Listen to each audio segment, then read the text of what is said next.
Hi everybody, welcome to day 5 of my 30-day language facilitation Facebook Live challenge. I'm so glad that you're here with me today on this Saturday morning it is, and if you're here watching the replay, thank you so much for joining. Today's topic is how to use your whole family in language facilitation. So today I'm going to talk about how you can use your other partner in language facilitation and your kids, and also caregivers and teachers that work with your child. Also, I'm going to talk about what if your partner or husband or whoever else is helping raise your child is not on board with your language facilitation situation. And excuse me, also about how people who are actually already intuitively connected, like me and other parents who I know out there who are connected to their intuition, how sometimes they use that intuition as a crutch, and how to help them, they might have a specific communication connection. Anyway, we're going to talk about it more.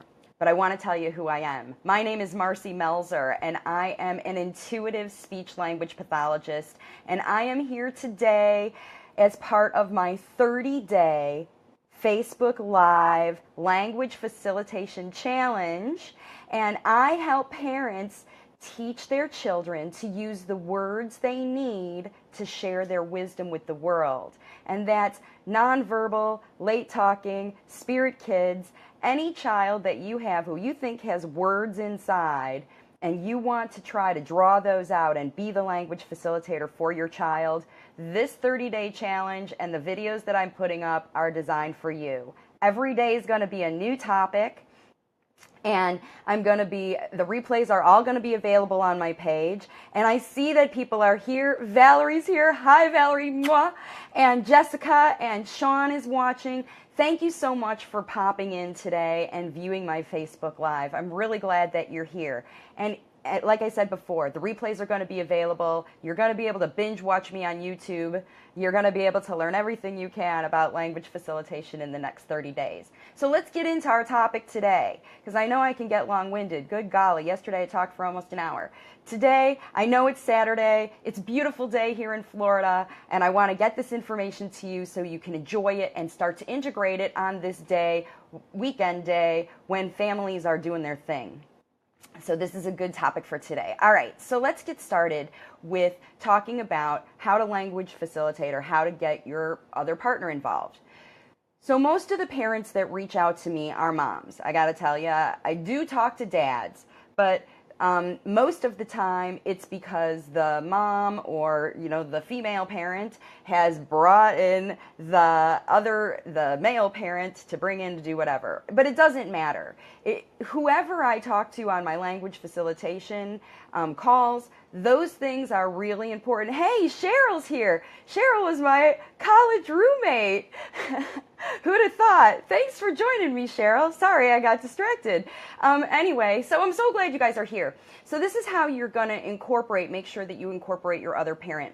When I do my language facilitation strategy sessions, where I get to know a family and talk with them, it's really important, and I put on my webpage, that both parents are involved in that language facilitation strategy session, because especially parents are both working with their kids all the time to teach them everything. And it's really important that both parents are on this language facilitation journey together.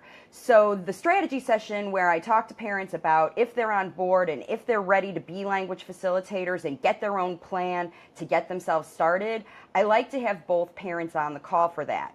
But what I'm finding is a lot of moms are reaching out to me to say, my husband works, or he's watching the kids so that I can have this call with you, or things like that. So I get how that happens. And if that's you, if you feel like you want to have a consultation with me, a free language facilitation strategy session with me, but your husband is busy or can't work, this is the video that you should have him watch when, in between, before you book your session, so that he can understand what it's all about and why, his important, or your other spouse. If you're the man who's watching and your wife is the one who's always busy, which totally happens, and your other partner isn't available, this is the video you should watch. So this is what I'm going to talk about. Getting comfortable here so that I can get straight with you. All right, so when you are, the mom is usually the one who has that intuitive connection with their child, and sometimes the other parent doesn't. Or the other parent is out of the house working all day, and the parent who spends the most time with the child develops that intuitive connection only because your child is mostly making demands on you. So your child has trained you in how to interpret their messages. And that's what happens with the primary parenting, the parent who spends the most time with the child. That's the only way I can say it. If you spend more time with your child's going to teach you how to understand their messages. They don't want to have to teach as many people as possible to understand their messages. That's why they use the mom or the primary parent to spend to use as a crutch to help them interpret their messages for them.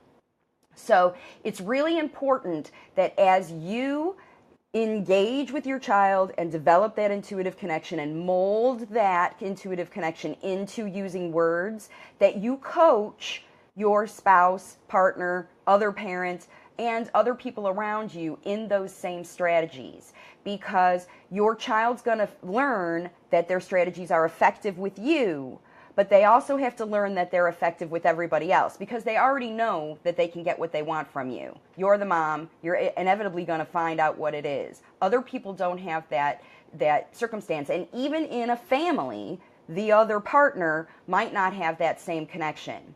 So I see that people are watching, and Ingrid's watching. She's my tanti. So I'm so glad I've got family and friends here with me. Thanks so much for being with me today. I'm so glad you're joining me on my Facebook Live. If you're here and you have a spouse who's not available to watch the video, now the replay is going to be available on my page. And if you want to follow the rest of my videos, go ahead and follow me on Facebook and hit that notification button, and then you'll get notified every time I go live. This is day 5, and I'm going live for 30 days with tons of information on language facilitation. So thanks for joining me now. All right, so how you're going to engage your other partner is you're going to make sure that they understand the same language facilitation strategies that you're using. And those little bits that you're able to push your child, you have to coach your spouse in being able to push your child too. Sometimes it happens if the one spouse is out, the one parent is out of the house all day working, they come home and they get to be the fun parent. The one who's home all day deals with the meltdowns, deals with the everyday business of stuff. And then parent 2, who's been out earning the money so that you can afford the food that you're cleaning up off the floor, that one comes home and you have to, your child's going to be communicating with them in a different way. So that's why it's important that they learn how to use language facilitations in their own natural way. It might not work exactly the same because, the good parent, good cop, good parent, bad parent kind of thing. Sometimes you need to use those roles as parents to help, put the foot down when the line gets crossed and things like that. And sometimes it's really nice to have a team of both parents. So what's really important is that you work together with your strategies, that it's not, you never have the idea of this is my wife's mission, or this is my husband's mission, or this is the baby's mom or baby's dad. It's somebody else's mission to be the language facilitator. Both parents need to be on the same page and using the same strategies all the time, every day, all day, just like the language facilitator mom that I talk to. And when I make a plan for a family, it's a family plan that's going to it's going to fit with you with all the things that you have. Thanks so much for everybody being here. If you're watching this video remotely and you're not here today, go ahead and give me a thumbs up or an emoji or something like that to let me know that you're interested in this topic and it's resonating with you. All right, moving on to the next topic, other kids. So most language facilitation parents who come to me, they have other children who are also requiring their time. And if they're older children or younger children, it just depends. Sometimes there are parents who I meet of kids who of kids who are older than 4, 5, 6 years old, and they have younger siblings who are actually communicating better than they are, or their parents who the late talking child is the younger one and they have older kids, or they might even have significantly older kids in their teens are older. And those kids, especially, I'm telling I hate to say that they do it in their own way, but your other kids are amazing language facilitators. Because if there's one thing that a sibling likes to do is show their little brother or big sister what they like to do and get them to engage with them. And language facilitation is all about that connection. And sometimes, you might watch your late talker play with their siblings, and even though they're not talking, you can see how they're communicating together. And when you can help your other children learn to use their communication, their intuitive communication that they have going on with them together, and you teach them how to, hey, these are the words that you use when you're playing this toy or when you're doing this fun game. And boys like to do it when they're running around and doing big motor activities and jumping on trampolines. And girls like to do it sitting at the table and playing with cars or Barbies or babies or animals or, all those kinds of things. The boys like to do it while they're crashing cars and doing all those things. And that's what's so great about language facilitation, is that, you're going to do language facilitation all the time during the activities that you love. So it's important that you get your other kids involved, because they're going to take a lot of the work off of you as parents, even to, because you actually have things to do besides sit and facilitate language with your child. And even though you can do language facilitation while you're doing those other things, sometimes you got to do stuff and let your kids play on their own, and that's important for them to learn their skills too. And if your other kids are doing the language facilitation while you're taking a nap, that's bonus. So it's important that you teach the other partner and the kids how to use language facilitation strategies. And when you work with me, I give you all the tools that you need to incorporate those people. And then the next sort of part of your family that isn't necessarily blood is caregivers that you work with. My kids were in daycare from 3 months old and on. I had a wonderful home daycare person who watched after my kids, and she taught them many things. She taught them how to potty train, and she taught them how to like vegetables, and because I wasn't a good cook and I was working 60 hours a week. So what's really cool about, using your caregivers is they're already used to teaching your child things. So all you have to do is coach them in your language facilitation strategy sessions, and then once again, while you're off doing your work or raising your other kids or taking one child to someplace, your caregiver or babysitter or, grandma or grandpa or anybody else who's looking after your child is going to be teaching them things. And when they're teaching them things, they can be facilitating language too. So it's really important that you incorporate your caregivers in there too.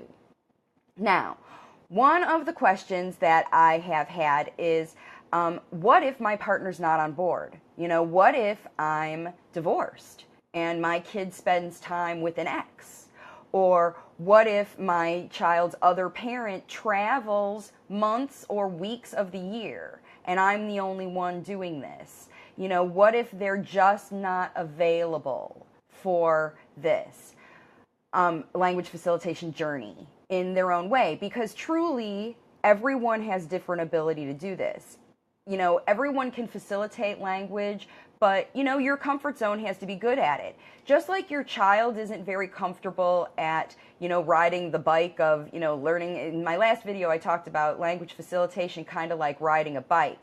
And when you develop those skills of riding a bike, you have to really like the bicycle. You have to really like that, engage it. And if you detest the bicycle, like if you really don't want to be involved with the other people who are riding bikes and all of that stuff, it's really going to turn you off from wanting to do that. So the good news about that is that if you do have someone in your life who's not on board with your language facilitation journey with your child, it's okay. You, as a language facilitator, have to just keep your distance from them a little bit. Your child's going to be spending time with them. they're going to be continuing to teach your child the best they can. And the good news about that is that you'll do such a good job at getting your child using words functionally that your late talker will actually teach the other parents, the parents, grandparents, friends, neighbors, people who doubt you, people who don't believe this thing can work. Your child is going to show them that they can do this, that they can facilitate language. So even if your child spends 50% of their time with this other person, the other 50%, you make sure that you, other caregivers, other kids in the household, and other adults that are around are all doing language facilitation. And that one person who's not on board will get on board because your late talker will bring them on board. And they'll let them know how to do it. So don't worry about people who aren't with you on your journey. Anytime you do something new and different, and if everybody in the world is telling you you have to take your kid to a speech therapist to go do their therapy and fix your kid for you, and you don't agree with that, and you think that, no, I'm the best teacher for my child, I'm the one who needs to teach my child how to use the most fundamental thing like language.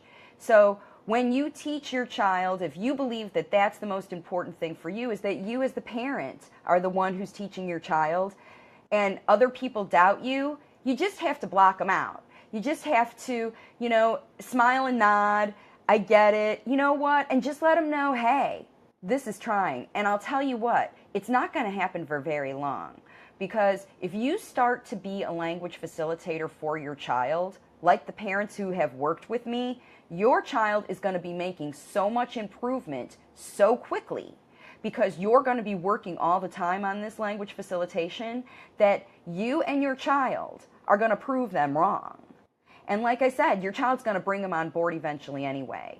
So don't worry about that. My husband isn't going to buy into it. My husband's not into this intuition business. He's just not in the inside-out approach. He's all about, professionals do the better job. Say, it's okay. Let me try this and give it a shot. And when that naysayer sees your improvement, they're going to be on board. Hey, Tamar just came on. Thanks for joining me, Tamar. And just for anybody else who's joining me now, we're into the middle of the thick of this right now. And if you're just popping on now, don't worry. The replay is going to be available right after the broadcast. And if you are a parent who has a child who is late talking and you are interested in becoming a language facilitator yourself, this 30-day language facilitation challenge that I'm doing is right up your alley. And all the videos from all 30 days are going to be right here on my page. So if you're just getting here and this is day 5, day 1 through 4 are already uploaded, and all the rest of the videos are going to be there on my page as well. Just follow me and hit the notifications button if you want to see, get notified every time I go live.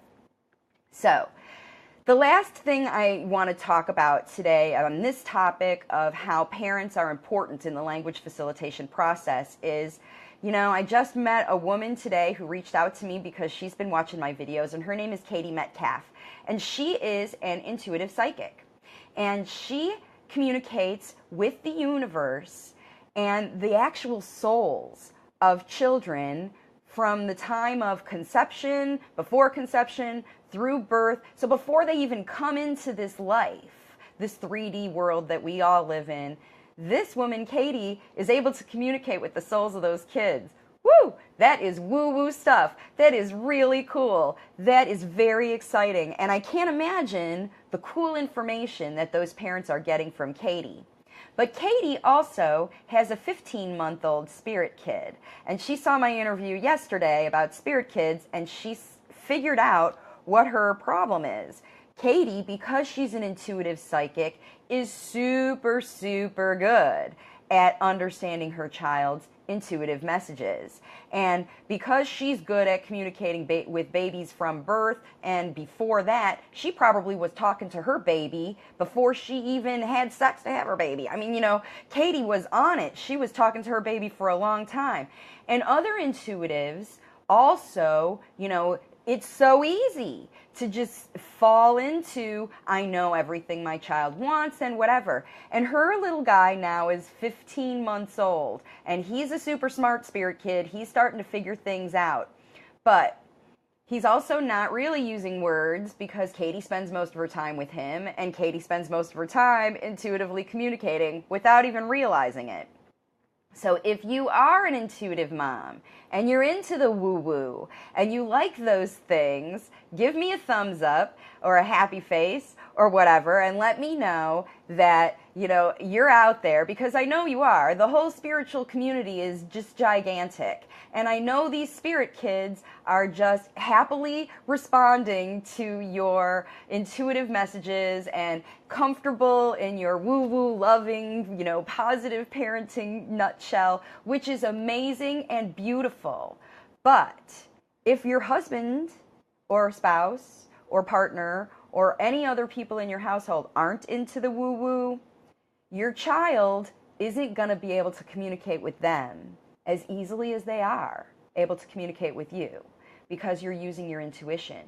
So it's really important that you, even as young as 15 months, because I used to think, wow, you know, I'm not really going to want to work with parents so much until their kids are 2 years old and showing delays and things like that.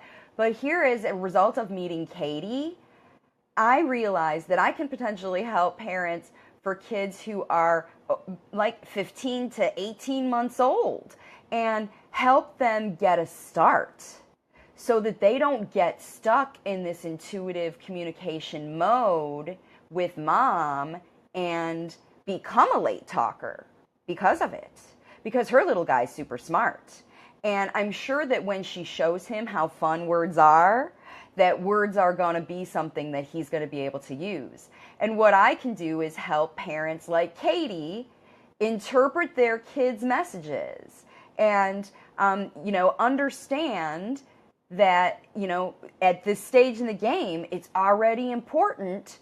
As fun and loving and connected as that intuitive time is, there also needs to be some wordplay and things that are going on to teach other people, because your little guy, Katie, has a lot of wisdom to share with the world. I'm pretty sure he already started telling you about it before he was even conceived. So if you have a spirit kid and you are a spirit mom, you know, that's a real big deal. It's important that you enjoy and love and enrich that communication, that intuitive connection, that spiritual connection you have with your child, you know, otherworldly kind of stuff. Enjoy, love, and nurture that. But help your child learn to mold it into words as well.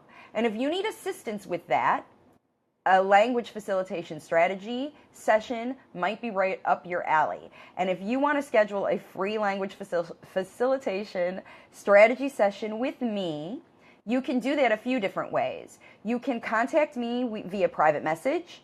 You can send me an email at marcy@wavesofcommunication.com. Or you can go to my website, and there's a contact me there where it links to my email.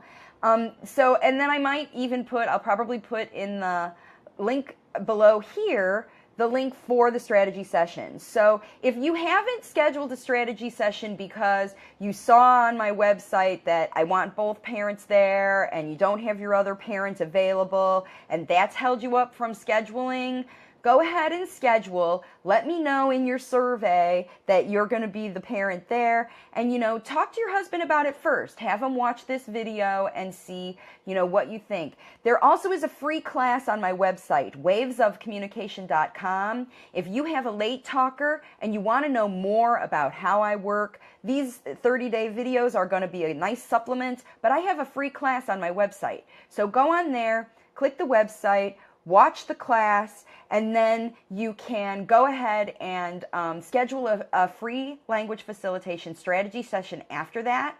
In that session, I talk to you about your child's communication issues, what could be the root cause of their late talking and their potential resistance, and what your plan is moving forward and how you're working with professionals or doctors or whatever else. And if you're interested in a language facilitation strategy or plan to get your family on your language facilitation journey so that you know exactly what to do the very second you get started with your plan to get your child started with their language facilitation, that's what we talk about on the call.